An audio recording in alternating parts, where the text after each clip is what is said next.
the comic book industry, we've had two things that have happened that I think have been beyond embarrassing, humiliating to the companies who are behind it. One of those things is tangentially related to Disney because there was a Green Lantern comic that came out recently, and it was pitched with sort of vacuous virtue signaling. If you buy this, you're a good person. If you don't buy it, it's a bad person. You're a bad person. And the Green Lantern effort failed miserably. Mhm. The other thing that we've seen out of the comic book industry that has made some headlines was that that comic about how Nightcrawler came into the world, right? Mhm. Born from an interesting pairing. And of course, the artist behind it, I guess, had never studied anatomy because the birth was happening with pants on, and it was a doggy birth. I'm going to call it doggy birth with pants on. So That was the most ridiculous looking thing I've ever seen in my life. So, Eric, do you think that have we reached the point now where people are just laughing so much at the creators and artists behind those kinds of pieces of stupidity that there'll be a turnaround? Like, where is the turnaround point in comics outside of the Rippaverse?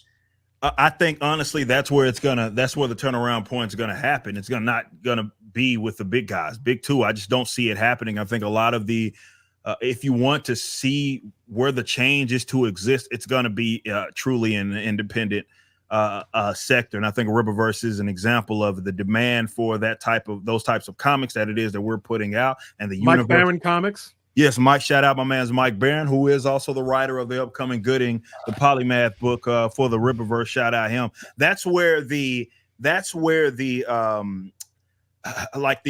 change is going to come about. I don't believe that just from an infrastructural standpoint, with both Disney or Marvel and Warner, DC, Discovery, whatever it is you want to call it, they don't really have that ability to pivot and the ability to even change. I'd make the argument that it was always built on a house of cards. I've gone through the data with the comic books as well for some old video. I don't want to bore people to death with those numbers, but I'll say this much. I don't believe that largely ever there may have been pockets of time that comic books, and in terms of the publication, not talking about TV, merchandise, or anything else, but in terms of the publication, one can make the argument that they've probably never been profitable, like ever. They've had the benefit of being, this is why I call the Discoveries of the world as well as Disney, and even if you want to just bring it down to Marvel and DC, they are effectively the sugar daddies of the industry. They are the only ones that could sustain the losses it is that they have occurred over the last several decades, perhaps. There is a reason why Marvel, believe it or not, everybody here, it was in our lifetimes that they almost went bankrupt. Toy Biz had to bail them out. That was not that long ago when that happened. Why they're going to try it again, Eric? Go ahead.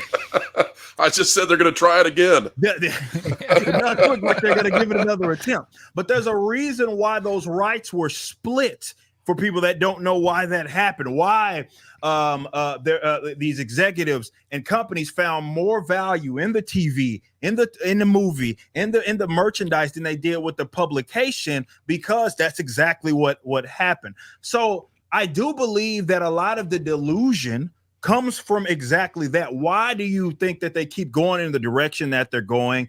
And these comic book creatives are acting like their stuff don't stink at all. They're acting like the industry isn't in decline, lying to themselves, saying everything's fine, everything's honky-dory, even though just basic math, you go look at the numbers that comparatively, even to a decade ago, unit sales are down. That's not my opinion. That is a fact. That is not any opinion. You can't argue that. So it's going in the opposite direction. They try to take credit for manga. They do stuff like that because they need these two institutions to exist. Because I do believe it would happen with Discovery before it happened with a Disney. But I would not at all be surprised. I'm not saying that this is going to happen, but I would not at all be surprised if, let's say, Discovery came out and said, you know what?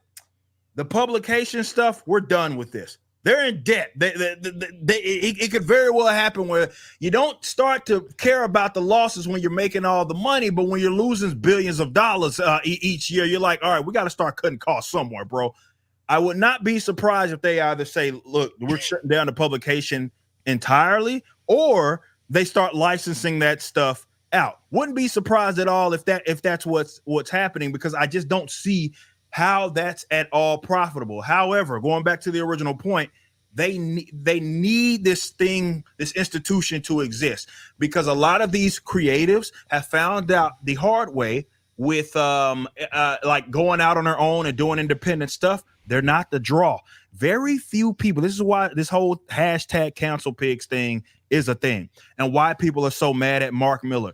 Mark Miller is one of the few people in comic books that can call his own shots. The rest of these guys can't. There's like him. There's like an Alex Ross that's out there. These guys can name their price and call their own shots. 99% of the industry cannot do that. They find out the hard way. They try their independent stuff. They even go into the crowdfunding space and they realize, wait, we can't make millions of dollars here because we're not actually the draw. Yeah, they like you when you're tied to Batman. They like you when you're tied to Spider-Man, Daredevil, or Superman, or whoever it may be. But when you try to do it on your own, you're not really the draw. So here's the reality. Should this stuff shut down in any given capacity, or change or alter, a lot of these guys aren't making it on the other side. So they have to be protective. They have to be delusional, because they need it to exist. Because if it goes away and people actually like the Rippaverse, like, I can't lose like they can. I can't lose those millions. If I do that, my company's done.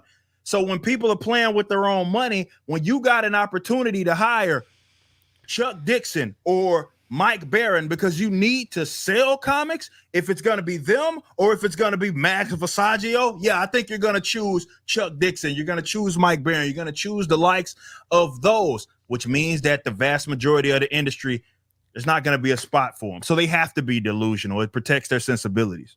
Well, I think you're right, Eric. And I'm sorry I couldn't be here when you came in. So welcome to the show. So thanks for hopping in. Man. Thank you. But you talking about this, it reminds me back to the good old days when I was growing up and I started getting into comics, and I saw some of the division that came around and some of the early signs that this was coming around. What you're talking about there with, are you going to pick this guy or are you going to pick this guy? And it's just business 101, right? If your money is on the line and you've got $1 million and it's like, I can either spend it here or I can spend it here, then any reasonable business person is going to do what we've talked about on the show before. The audience knows what I'm about to say. Economic opportunity cost, analysis. If I spend the money here versus here, what am I going to lose out, one versus the other? And in this case, if you want a Mike Barron or a Chuck Dixon, well, it's like, well, gee, if I spend that $1 million over there, that's a bankable asset. I know what I've got there. That's a known quantity that I can count on versus, well, what is my next DEI hire going to look like so I can get some representation in my comic books? And it's like, look, by all accounts, on the superficial level, right? Disney, a company like that runs Marvel, should be thrilled with the Rippaverse, right? But for the fact that you have the wrong kind of diversity, Eric, and you have the diversity of thought, and they don't like that. Yeah. And I think back to the 90s when the late 80s, mid to late 80s when I got into comics, and Marvel was, great stuff with Spider-Man. Venom was showing up. I still have my copy of Spider-Man 298 and 300, the first appearance of Venom, the great Todd McFarlane put together. And look at what happened a couple of years after that. Todd McFarlane and Jim Lee pieced out of Marvel and said, here's Image Comics. And they made a lot of noise with Image. I mean, it really put the pressure on Marvel. And they built that new comic. And Todd McFarlane to this day is still big in the industry. He's like, again, one of the few others that can call his own shots in comics. Exactly. Yeah. And I mean, Jim Lee too, but I think Jim Lee went back to DC. Yes, he's back with DC now. He's back to DC. Yeah. This is really, Val, something that we talked about a while ago. The reason Disney has been able to, and that's true with all this whole sector, but Disney in particular, I think they've been able to drive themselves down this dead end because of this illusion. And it's sort of like what socialism teaches you about how to make the world a better place. Money grows on trees. Other people's money. we have franchises here. These franchises will pay us fruits and support us in our world building and world correcting exercises forever. And it doesn't matter if content is good, because as long as it says Marvel on it, we can make $1 million. We can make $1 billion just by showing up. And what they have learned is that it doesn't work that way. Just like you can't, in a centrally controlled economy, order up 1,000 tanks and expect them to be all, to all be good tanks, just because you got 1,000 of them and people are going to go to prison camp if they don't make them. You can't order up 1,000 IP based, movies and TV shows and assume that they're going to roll out to commercial battle just because you order them up. Well, and that's what Disney has learned, right? And that's been the big problem. And that's one of Bob Iger's big problems, is that he hasn't built anything at Disney. He's bought a lot of stuff for Disney. And a lot of those things that Disney came over with assets that were, like Eric was talking about, were bankable assets. John Lasseter at Pixar, that then oversaw Walt Disney Animation, and you got smash after smash after smash. I mean, remember, movies like WALL-E that were brilliant, that was released under the Disney banner, but that movie was in development before Disney bought Pixar. That was a Lasseter thing, as were a lot of the things that came, Ratatouille, other stuff like that came out around that time.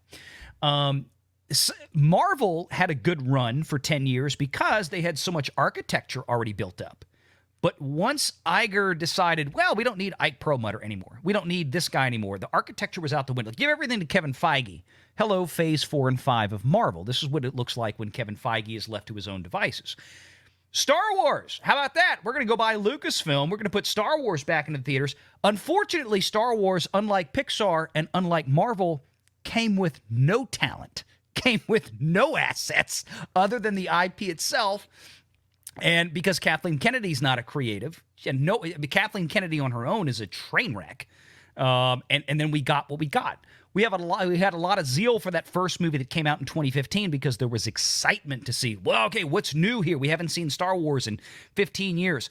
How is this going to end? And then once people saw where it was going, it crashed in spectacular fashion. So, I mean, this is what it is, just using these IPs to that end. So, like, Eric, to what you were saying, if you were running Marvel at this point or DC at this point, and like you said, if you had to cut costs, well, it's simple. Well, we still need to make some comics, but we need to have really good writers and artists doing them. And then we need to consolidate the characters that we're actually going to publish. We still want to publish Superman and Batman and Spider-Man and the X-Men and, the big headline characters that we know are guaranteed sellers, but it has to be good. It can't be trash. It has to be good. But the other 300 characters, no, they got to go. We ain't publishing those books anymore. But it's not Snowflake and Safe Space. No, we can't make those books anymore. It's like they don't. What they fail to recognize is not only that if we're going to exploit these IPs, they need to meet the standard. Yeah. They actually missed the point that if we're going to exploit these IPs, they have to be better, because it's kind of like when CBS. This is way before your time, when CBS bought the New York Yankees. And all of a sudden, they stopped losing. They stopped winning. This was the 60s. And it's funny because maybe this is how all media people think. Oh, the Yankees, that's a winning team. That's a winning brand. Let's just buy them. They didn't know how to run a baseball team. They didn't know how to run a farm system the way it had been done in the 30s, 40s, and 50s. And Steinbrenner comes in and buys it at a CBS for pocket change. Yep. And says, okay, I build things. I build ships. I'm going to build a baseball team like I build a ship. The same thing with movies. You can't assume that just because you have an IP, just because you have a brand, the brand is going to do the work for you. But Disney does. And not just Disney, but Disney is probably the worst offender of that. Make sure you're subscribed to Valiant Renegade and join us every Sunday at 6 p.m. Eastern for the live show.